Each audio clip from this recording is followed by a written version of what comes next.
একজন মধ্যবিত্ত পরিবারের ছেলে জেমস স্টিফেন ডোনাল্ডসন, যাকে আমরা চিনি মিস্টার বিস্ট নামে, আজ দুনিয়ার সবচেয়ে বড় ইউটিউবার তিনি। 7 মে 1998 সালে আমেরিকার ক্যানসাসে জন্ম তার। ছোটবেলায় বাবা মায়ের ডিভোর্স, মানসিক কষ্ট সবকিছু পেছনে ফেলে 13 বছর বয়সে খুলে ফেলেন একটি ইউটিউব চ্যানেল, যার নাম মিস্টার বিস্ট 6000। প্রথম 5 বছর কোনো সাফল্য আসেনি, কিন্তু তিনি হার মানেননি, ধৈর্য ধরেছিলেন তিনি আস্তে আস্তে ইউটিউবের অ্যালগোরিদম বুঝতে শেখেন। 2017 সালে 40 ঘন্টা সময় নিয়ে বানানো 0 থেকে 1 লাখ কাউন্ট ভিডিও তাকে ভাইরাল করে তোলে। তারপর একের পর এক চ্যালেঞ্জিং ভিডিও, দানবীর কর্মকাণ্ড আর ইউনিক কন্টেন্ট তাকে পৌঁছে দেয় বিশ্বজোড়ায়। তিনি নিজের প্রোডাক্টও চালু করেন, যেমন mister beast burger, festivals, chocolate. এখান থেকেও আসে বিশাল ইনকাম। আজ মিস্টার বিস্টের চ্যানেলে রয়েছে 400 মিলিয়নের বেশি সাবস্ক্রাইবার, মাসিক আয় $1 বিলিয়ন।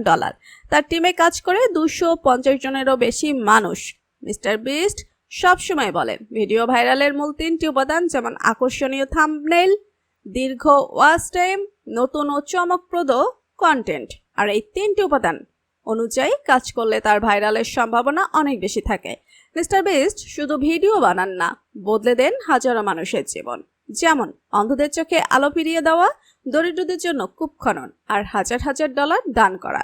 এই গল্প আমাদের শেখায় সাহসী সিদ্ধান্ত আর নিয়মিত প্রচেষ্টা এবং ধৈর্য আমাদেরকে অসম্ভব জায়গায় পৌঁছে দিতে পারে। তো বন্ধুরা, আজকের ভিডিওটা তোমাদের কাছে কেমন লেগেছে এবং মিস্টার বিস্টের ভিডিও তোমাদের কেমন লাগে জানিয়ে দাও কমেন্ট করে। এরকম আরো ভিডিও পেতে আমাদের চ্যানেলটি সাবস্ক্রাইব করে রাখুন।